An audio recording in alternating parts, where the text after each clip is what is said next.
All right, that was some Kendrick Lamar and Dr. Dre for you guys. That's the recipe. It's the recipe in California, clearly not the recipe here. Because if you look outside in Colombia right now, the weather is not on point. Definitely not. Gloomy, rainy, It is nasty. not a good day right now. We got this window, we look outside, it's not looking good. But we're about to hype it up right now. Got DJ Toughlove in the building. What's good with you, man? Yeah, you know, Desi P always delivers the best interviews, so let's go ahead and jump right into it. I talked to you before about how you got into DJing, and it's a real cool story. Go ahead and tell us about that real quick. Well, as a youngster, I used to go back from South Carolina to New Jersey because I got family in New Jersey. Around 8 years old, I was introduced to block parties and different DJs that did block parties, and it was on Hamilton Ave. I was in my aunt's building, and it was a man that lived right above from her.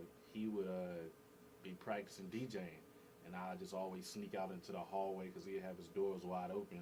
He'd be up there just spinning, mixing, and then one day, someone just told me to sneak up there. I went up there. He caught me peeking in his door because he had it wide open. He was like, "Come here, little kid. Come here."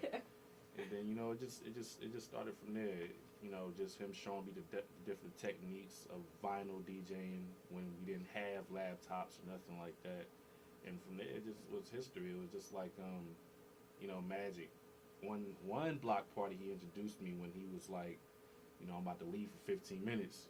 I'm gonna need you to spin a few tracks before I get out of here. And I was like, what? Are you serious? And he just walked off and went to the bathroom. He was like, hey, if you mess up, everybody gonna look at you. And I was up there in the DJ booth. You. Yeah. So I was 9 years old then, and the only thing I did was play like Rough Riders and Bad Boys for like a whole 15 minutes.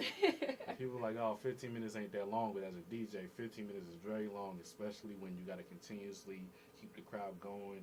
And it wasn't just talking then. Like nowadays, a lot of DJs talk. Back then, it was just all mixing and scratching. And for that pressure to be on you, and you don't have a computer to be reading BPMs to Exactly. the original, it was pretty tough. So from there, it just made history, and that's just how it all started. I started like around 9 years old roughly, and then from there, it's just been doing my thing. Yeah, I think a lot of people don't realize that a lot of these DJs, like around here especially, like they just bought that, you know, $100 controller and Anybody they just could be a DJ. yeah, and then they download some software. Like you actually know, like what's going on, like you said, the beats per minute, stuff like that. You know. Yeah, I don't want to knock anyone for doing that, but I mean, if you really into it, then hey, study it. You know what I'm saying? Because if you didn't grow up in the '90s where it started off, hey, it's just like brand new cars that to which you know you got electric cars now. You got electric, you know what I'm saying, DJ software. Hey, use what you can. It's just an upgrade because I use it now. You know. Yeah. But still, I love to have that vinyl feel that you know. That You got the authentic. foundations. Yes, definitely. Exactly. So who are you listening to right now? Like what artists are you looking at? Who's coming up or who's already out there that you're following? Oh man, I'm definitely following the big K.R.I.Ts, the B.O.B.s, the J. Coles, the Kendrick Lamars, the Childish Gambinos. I can go on for days if you got time. But right now is mainly the big K.R.I.Ts and J. Cole's the way I almost listen to them like every day. Yeah. At least 8 hours a day. What do you think? You think Cole's gonna come hard on his next album? Cause it's coming out, but he pushed the date back. You think I believe he's gonna come hard on this next album because he's been very quiet. You haven't been hearing the singles from him that much. It's like he's buried in the lab right now. So hey, that's when you gotta watch out when they just buried in the lab. Where you been? Cause I mean, he put out Power Trip, and that I think like that's just a taste. I think that's the commercial taste, but it might be. It's gonna be deeper than I've been listening to J. Cole for the longest. I was deployed in Iraq from 2009 to 2010. No, 2010 to 2011. And I just tuned him in since then. And it's just been nonstop J. Cole, the way he tells stories. A lot of these artists that people just get on, they've been out for the longest. You just got to take the time to, when you log on DatPiff and you see it on the homepage, you're like, who's this guy? You need to figure out who that guy is because you never know. Yeah. That's who it can be in a few years that you're listening to. Anybody could blow up Trinidad. Trinidad James came out of nowhere. Yeah, literally. He said he's been rapping for like a year now. He came out of nowhere. I was thinking one hit wonder, but nah, definitely he has a few tracks out right now that's rotating stuff like that. As long as you that. have a story, I believe that's all music is. As long as you have a story that someone will listen to and someone wants to relate to, it doesn't matter how long you've been out. I could be a rapper next week as long as I got music that somebody want to hear. That's true. If you have a story people can relate to or can understand. And people say he's like a real humble guy too. He's not. They say he's not. He's definitely himself. He's the only person that looks like him. That's true. That's what people tend to miss in the entertainment business. Just you do you, you'll be successful. Don't be like anybody else. Definitely. So you've been like all over the place. You've been north, south. Here, you say you've been to Iraq. What is like the musical difference that you see? Well, I got a story for you. When I graduated out of high school, which me and you went to the same high school. Yeah. I graduated in 2009. I moved to Virginia in 2009. And I was traveling. I drove. I didn't catch a plane or nothing. So each borderline that I reached, it was a different radio station, so it was a different music style. So crossing into North Carolina, I heard the more of the club drops, the R&B and the house music. Yeah. But as I kept creeping up towards the Virginia state line, I got introduced to this music called go-go, and then also with the house music, and also just less talking, more spinning and mixing and remixing of regular songs that you would hear. They just put it with a house beat or like a techno beat or like a go-go beat, and I got more used to the blending. And more up north I went, the more female DJs I ran into. Yeah. I'm not saying there's not female DJs down south, but the more I went up, it was like, oh man, I'll look at them like, oh, that's a female DJ. To them, it's normal. Yeah. So the different cultures, it moved up from here where you got the dirty south, rugged hype man as a DJ. Then you move more up North Carolina, it's more of the smooth transaction drops, club music. And then when you move more up north, you got like the blends, more of like you have like a Kendrick Lamar on a Beyonce beat or a Beyonce beat on an old school beat like Frankie Beverly and Maze. It's the different mixing schemes. Yeah. And it's always been like that up north too, more of the blending and mixing different songs with different beats, and that's what I like to do too. Do you think that like because of the location of artists and stuff like that, like it produces more styles that are similar to like Azalea Banks coming from New York? Like her rap style is totally different from something you hear from like Sadie Hawkins down here. Like, I think it's your environment molds you. You know what I'm saying? Like, you hear down south, not too many people know about not having a car and driving a taxi everywhere. True. You know what I'm saying? Everybody got their own car, so down here you would hear like the Chevy on 24s.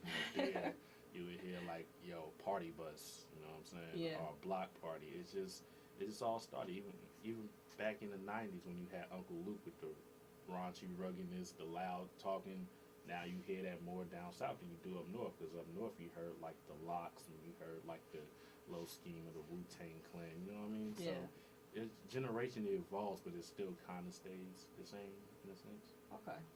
And I don't know if you heard it, like Beyonce put out a track, it might have been earlier this week. Bow Down? Bow Down, yeah. And definitely. like that, it doesn't sound like anything like she's put out before, but it sounds just like something that would come out of Houston. See, a lot of people will look at Beyonce like, oh man, I forgot she's from Houston. Yeah. I forgot she's from Texas, but I love it. She said UGK, and I was like, Beyonce listens to UGK? Definitely. Like, You would think because, you look at her as the queen, you know what I'm saying? Yeah. She's on the throne, but she can get rugged and dirty too. for real. I think that comes with the territory. It's like, she wouldn't do nothing like that. Yeah. Oh, she don't got it like that. Then she shows them. I mean, Why look he's at- changing her? Look at Jay. They'd be like, Jay, you're not going to make a track like that. And he'd come and do it and be like, hey, I told you I still can do it. She showed you that she can do it. She can Put it go out from there. the best I ever had to Bow Down. Yeah, and I mean, like, if y'all haven't heard it, we might play it later on, because it is nothing like you've ever heard from Beyonce. I played it for some people last night, and they, like, their reactions were priceless. And I knew what you was talking about because I just heard it Friday. I was actually listening to my homeboy up in VA that DJs 103 Jams, DJ Rick G's. He played it on his mixes, Mhm. and I just heard it, and I was like, oh man, crazy. Yeah. Definitely. It doesn't sound like anything Beyonce's ever put out, but I mean, it's a hard track. It's a hard track. And that's what's good about an artist. You don't want anyone to know it's you all the time. Like, Yeah. think you're going to do it. Even as a producer, I produce too. I don't want anybody to know it's me or hear one of my mixes. I don't want them to know it's me unless they hear one of my drops. It's just how good you perfect your craft. That's true. Even Beyonce has to have growth as an artist. You can't stay the same. That's Never. true. But since you've been around, like you said, so much, what is your favorite music to play? Like, is the house, the dirty south, or what? My favorite music to play on my own time, I would have to say, it's completely different. Neo Soul. Neo Soul? Yeah. Okay. Neo Soul. I would have to say 95% of the music that I DJ, I don't listen to on my free time. Wow. I don't. It's usually I'm playing neo soul, top 40. You know, the Big K.R.I.T and the hip hop aspect is the Big K.R.I.T, the J Cole. Yeah. And I like the backtrack artists. Like I'll be bumping something that Big K.R.I.T had since 2008, but I gotta backtrack and do my back studies on it. Yeah. Just like DJing, I couldn't just. You know, even if you're a DJ now, you can't just start DJing. You have to go back to the Grandmaster Flashes, the DJ Premieres, the Jam Master J's, you know. You gotta know what you're doing. Yeah, you gotta go back to the history, just like history class, you know. You can't be a politician today and don't know your history. You gotta know you gotta do your homework on your You craft. gotta do your homework. So, I mean, what advice would you have to upcoming DJs or even upcoming artists right now trying to make it or trying to get in? I would have to say, if you really want to become, I'm not going to say I'm an elite DJ, but if you really want it to be your thing, that's you will have people talking about you. Because DJing, you're an artist. You perform just like an artist.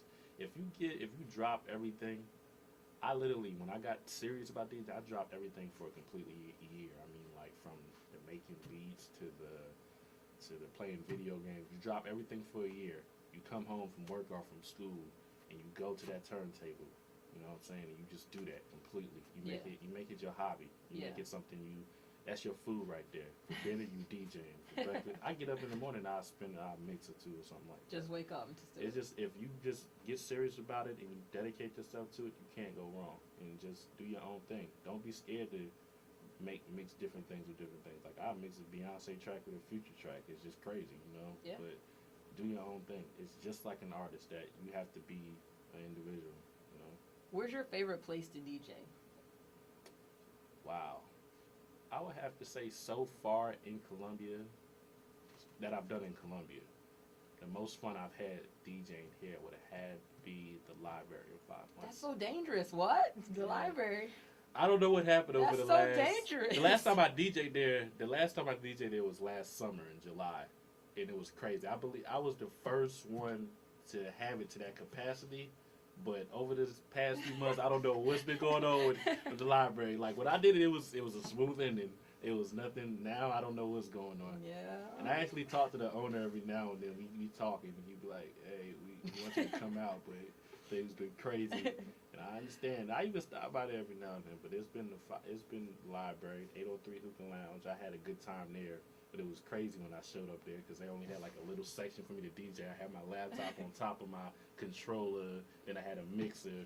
But luckily, it was a DJ there that showed me like, "Hey, you plug it." I had to plug everything in the dark. Shout out to the Casual Misfits. That's when I DJ for them. That was crazy. I'm trying to get them to come through too. Yeah, they out there. I'm actually going to be in Myrtle Beach May 24th to DJ for Bike Week. And usually when I'm out there, me and the Misfits go crazy out there. Okay. I can't even say on the radio station how crazy it gets the last time I was out there. What's the craziest thing you've seen like at a party or an event you've done? All right, we're going back to the library. No surprise. Yeah, I think the craziest thing I seen was I dropped the old school track, LL Cool J, doing it. Oh. And like I can imagine. 15 females jumped up on the bar while the bartender's like, "Yo, this is not like it worked." And it was like, "Yo, what's going on?" They was up on the stand where my turntables was, and they started taking some stuff off, man. It was crazy.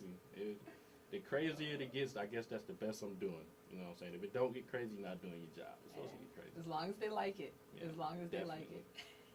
Ladies love tough love. Hey, tough love's the best love, man. And you said that you're doing Bike Week. Mm-hmm. Is that with the Misfits or? No, I'm actually dealing with the another underground entertainment group. They're trying to bring Freaknik to Bike Week. If you know Freaknik and ATL, it's extinct, but some strings were untied, and it, you know Broadway at the beach and all that. We were gonna bring Freaknik to Bike Week. Okay. For now, that's how it's going. I mean, that sounds like a good place to start it back if we're gonna do it. Yeah, definitely, definitely. Bike as long Week. as it's still in the South, so yeah. You know, last year I had a good time in Bike Week. You know, I didn't DJ, but I hung out with a few good DJs that was out there doing their thing, and I just, you know, first time I went to Bike Week, I was 6 years old. What? My dad too. Bike week at 6, DJing at 9. I stayed at the hotel the whole time though with the babysitter, but I looked from the balcony and I saw some things that a 6-year-old didn't see. Saw enough going on. I turned out all right. Oh dang! All right, give them like some stuff where they can contact you for bookings or hit you up. Let them know. Hey, toughlovemusic@yahoo.com. Hey, Twitter /DJ Toughlove 2010, because that's when I officially came out with my DJ name. And you can also hit me up on Facebook, Nate DJ Toughlove Scott. DJ Toughlove in the building. Told y'all, DJDesiP always delivers. Got the good interviews coming in. So thank you, DJ Toughlove, for coming through. Hey, it's been great. It's been an honor. I love it here already, and I've been here for a few minutes. I'm going to go count the vinyls, make sure we got the turntable still over here. I done took some. You didn't see me. You was too deep in the mix. You couldn't see me.